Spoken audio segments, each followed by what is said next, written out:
The easy way is the true way. It's your best signal, really, of the path of least resistance of the heart. You may see mountains, you may have temptations to go against your nature, but being in your nature, being in your being, what's in your soul's alignment, what's in your purpose, will come like second nature to you. And the only choice you have is whether you want to doubt that. Look at the way a stream runs. And this is quite a good analogy actually with the fog as well. I was just in a thick fog and I couldn't see anything. I just kept on walking, and then the whole of nature follows the path of least resistance. Right? And we tend to believe that we must fight uphill, up battles, right? But it's so simple. When you follow inspiration, there is really no effort. The resistance is, the effort is always really battling your own inner trust, your own inner belief. You know what's best for you. No one can teach you that. You know exactly what's coming. A life of ease and grace is so simple that it feels naked. It feels undeserved. The being can believe they must be earning something. They must be working towards something.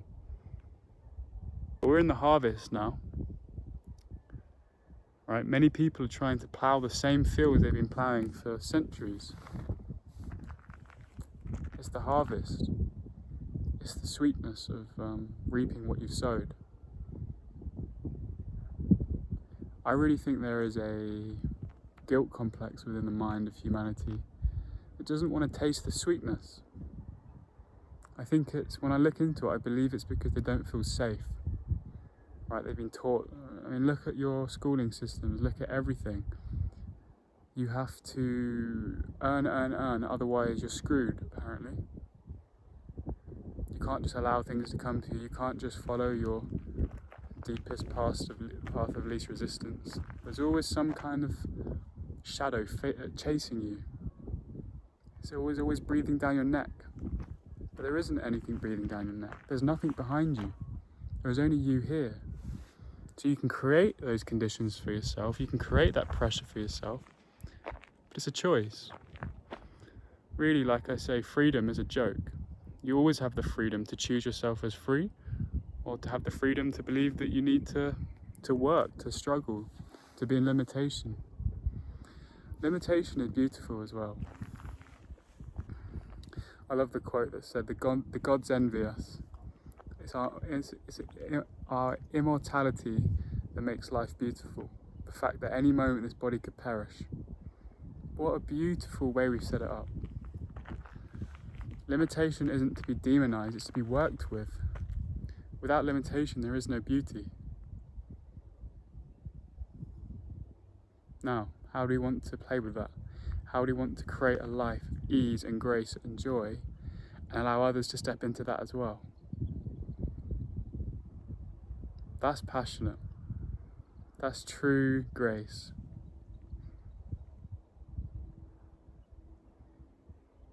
This whole creation is a playground.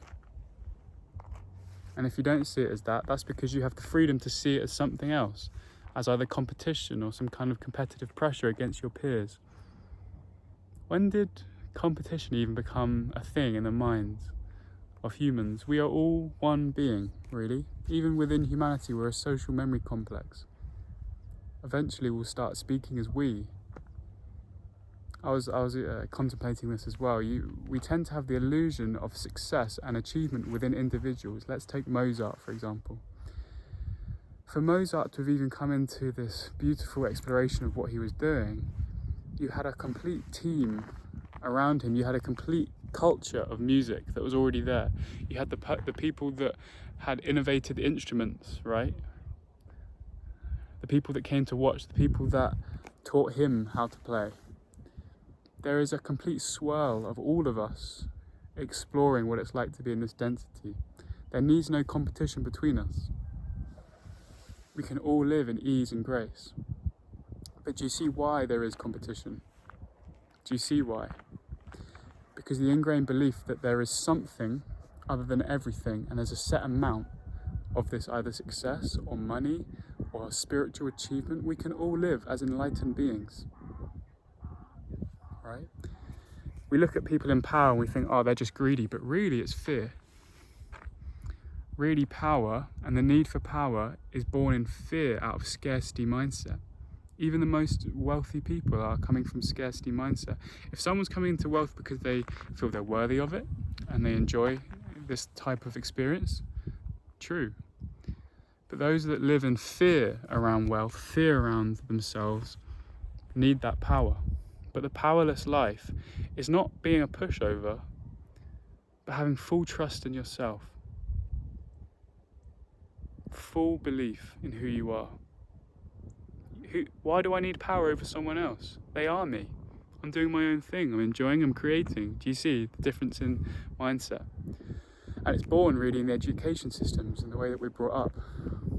There's a set amount of jobs, there's a set amount of this, and in this scarcity, we're going to divide it out. It's a complete illusion. There is no end to energy. There is no end to manifestation. As a civilization, we can live such beautiful, open lives where we all live in a complete abundance, complete passion. I want to show the rest of the galaxy that we can actually do this. It's frustrating at times, isn't it? None of us have to be here. I don't have to be on this planet. You don't have to be on this planet, but I see something in this collective. This is the planet of emotion and love. As I always say, the watery outpost. There's nothing like this, is there? It's so worth it. All the struggles you think you've been through. Yes, they were very visceral and very real at the time, but they're now stories. No more processing. Come on. We can drop it. It's not a bypass. To some degree, processing becomes a bypass. You know, you always have that one person at the back of the group that's insisting on analysing everything and stopping everything. That's fine. Sit with what you need to sit with. But this is the era of releasing. Releasing the juice of working on yourself. Come not from the point of fixing, but from creating, from passion, from joy. You don't have to see this whole shadow work as a battle against yourself, and once I'm healed, then I'll enjoy life. It's the other way around. It's taking its cue over the trust you have. So when you decide for yourself, you make a choice. You choose it in a sovereign way. The rest has to match that choice.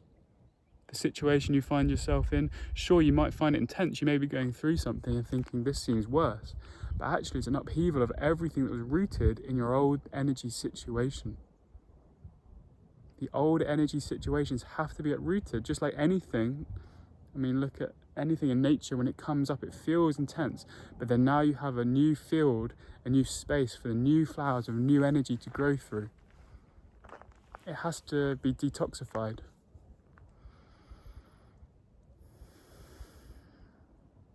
The easy way is the right way. Don't let anyone make you feel guilty for that. They can't, no matter what they say. I have many comments saying, well, I'm stuck in this and these people think that. Don't listen to them. Why are you listening to them? You must be secretly enjoying conflict if you have to keep battling your situation and the people in it. Just say thank you, but that doesn't belong to me. These beliefs are not mine. They may be interesting to you, and they're not yours either. But if you're enjoying them, have them.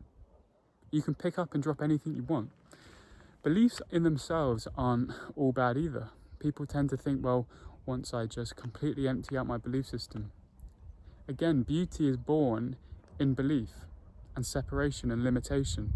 When you play with that limitation, the same way with a white canvas, if you just had white and nothing, no other frequency, no other reds or greens or blues, it's so different. You don't have to listen to anyone. I'm not taking excuses either, like, my family say, we're all in families that just love their stuff, right? All of our we all placed ourselves in families who are beautiful, but often very challenging. Why?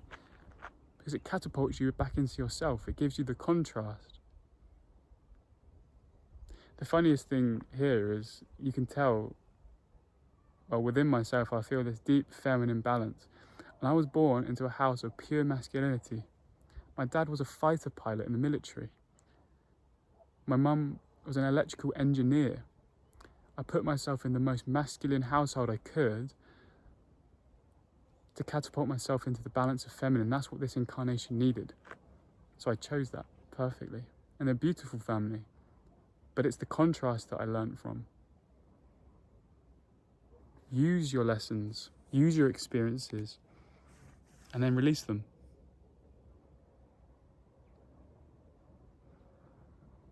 You can release anything. You don't need to bring any story through.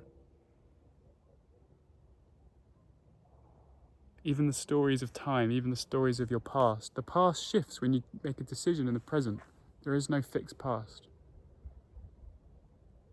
You don't have to live any other way than in your self-trust.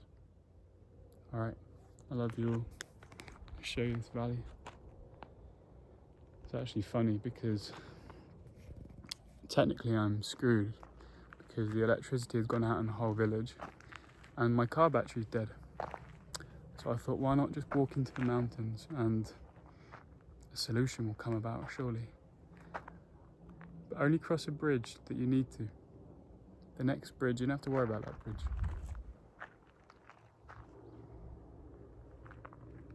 Alright, I love you all.